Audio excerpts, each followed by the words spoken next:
¿Alguna vez te has preguntado por qué obedecemos las leyes y desde cuándo existe eso que llamamos Estado? En este video vamos a responder dos preguntas clave. ¿Qué es el Estado y cómo surgió el Estado moderno? Una figura que hoy parece normal, pero que en realidad es el resultado de siglos de conflictos, ideas y muchas transformaciones sociales.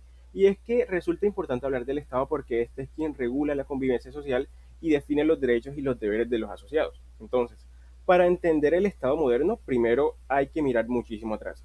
Y es que entre los siglos V y XV, durante lo que se conoce como Edad Media, el poder político estaba concentrado casi por completo en una sola persona, dígase del rey, emperador o el monarca. Ese gobernante no representaba el poder, él era el poder. Es que en esta época se creía que el poder, pues, del gobernante tenía un origen divino, es decir, que su autoridad venía directamente de Dios. Por eso, cuestionar al rey era casi lo mismo que cuestionar a la religión. En este modelo, la población no era considerada titular de derechos frente al poder, no habían constituciones ni mecanismos reales para controlar a este gobernante. La sociedad estaba organizada, digamos que jerárquicamente, y la obediencia era la base del orden social, es decir, el rey mandaba y los demás simplemente obedecían. Una frase famosa que resume muy bien esa forma de pensar fue la atribuida a Luis XIV de Francia, que decía, el Estado soy yo. Aquí entonces no existía una idea clara de límites al poder ni a la participación ciudadana. El poder era personal, absoluto y centralizado, es decir, el poder pues no tenía límites jurídicos. Luego, pues a partir del siglo XVI, en esa época pues del Renacimiento, Europa comienza a experimentar un cambio profundo en la forma de entender el mundo y el poder. Aquí pues aparece Nicolás Maquiavelo, quien en su obra El Príncipe utiliza por primera vez el término Estado, a partir del italiano stato, que pues significa posición o situación. Maquiavelo es quien digamos que rompe con la idea de que el poder político debe justificarse en la moral o en la religión. ¿Y por qué? Pues, ¿qué estaba pasando en ese momento? Primero, pues la razón, la ciencia y la experiencia humana empezaron pues a desplazar la explicación religiosa de todos los fenómenos, por lo que la iglesia se fue debilitando y los reyes comenzaron a consolidar su autoridad política de forma más independiente.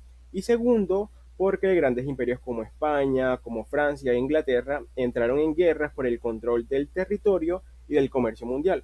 Esto obligó a qué? Pues a crear sistemas de recaudo de impuestos, ejércitos permanentes, infraestructura y pues vías de comunicación. Esto fue dando forma a una organización política más estable, centralizada y permanente, lo que se conoce entonces como Estado. Aquí surge el concepto de Estado como una organización política distinta de la persona del gobernante, es decir, el poder deja de ser personal y empieza a institucionalizarse, por decirlo así. Otros factores entonces que resultaron clave en el surgimiento de ese Estado moderno fue la guerra. Los conflictos entre los imperios exigieron que se crearan ejércitos profesionales, sistemas permanentes de impuestos, burocracias estables y control efectivo del territorio. Gobernar, gobernar ya no consistía solo en mandar, sino en administrar. Así pues el Estado comenzó a organizar la economía, la defensa y la justicia de manera más centralizada y este proceso permitió que el poder, digamos que se ejerciera de forma continua, incluso pues cuando cambiaban los gobernantes. Luego, en el siglo pues 18 ocurre lo que se conoce como un cambio radical, y es que surge la idea de que el poder político no pertenece exclusivamente al gobernante, sino a la población. Esta idea es la base de lo que se conoce como democracia, que significa literalmente el poder del pueblo. Aunque digamos que esta noción ya había sido planteada por Aristóteles en la antigüedad, es en este siglo cuando toma verdadera fuerza, cuando se convierte en propuestas concretas. ¿Por qué? Porque llega Rousseau con el contrato social donde plantea que el poder político debe basarse en un acuerdo entre gobernantes y gobernados. Es decir, el Estado ya no gobierna por voluntad divina, sino por la voluntad del pueblo. El gobernante deja de ser el dueño del poder y pasa a ser un mandatario. Luego de esto, Montesquieu, en el espíritu de las leyes, propone algo todavía más revolucionario, y es la separación de poderes. Según esta idea, el poder debe dividirse para evitar pues abusos en un poder ejecutivo cuyas funciones son planificar, orientar, impulsar y ejecutar lo establecido en una constitución y en las leyes. Un poder legislativo que formula las leyes, ejerce control político sobre el gobierno y reforma la constitución, y un poder judicial encargado de solucionar los conflictos y controversias entre los ciudadanos y entre el Estado. Aquí nace uno de los pilares fundamentales del Estado moderno. La separación de poderes entonces se convierte en un mecanismo esencial para proteger la libertad. Estas ideas no se quedaron, digamos que solamente en libros, sino que a finales del siglo XVIII se materializaron en dos grandes procesos históricos: la independencia de los Estados Unidos en 1776 y la Revolución Francesa de 1789. Ambos eventos, digamos que marcaron el inicio del Estado con constituciones, límites al poder, reconocimientos de derechos y el control sobre los gobernantes. El Estado moderno entonces empieza a ser impersonal, jurídico y sometido a la ley. Nace así, digamos que el principio de Estado de Derecho.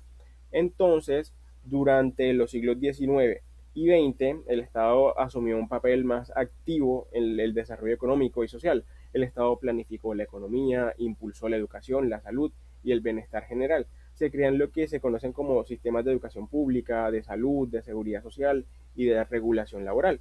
El Estado entonces se convierte en un actor central del desarrollo y la justicia social, y es por eso que en este periodo el Estado fue fuertemente interventor. Ya pues en las últimas décadas, en lo que se conoce como Estado contemporáneo, el papel del Estado ha vuelto a transformarse. La globalización, los mercados internacionales y el reconocimiento de las diversas culturas han cambiado la forma de actuar del Estado. Hoy pues el Estado ya no es solamente un actor económico, sino principalmente un actor regulador, facilitador del desarrollo y más que todo garante de los derechos fundamentales y humanos de la población. Su legitimación depende entonces cada vez del respeto a los derechos humanos y del cumplimiento de la Constitución. El Estado moderno ya no se define solamente para mandar, sino para servir, para regular, para proteger y garantizar derechos. Aquí, pues, digamos que surge entonces la pregunta de qué vendría siendo el Estado. Entonces, ¿qué es el Estado?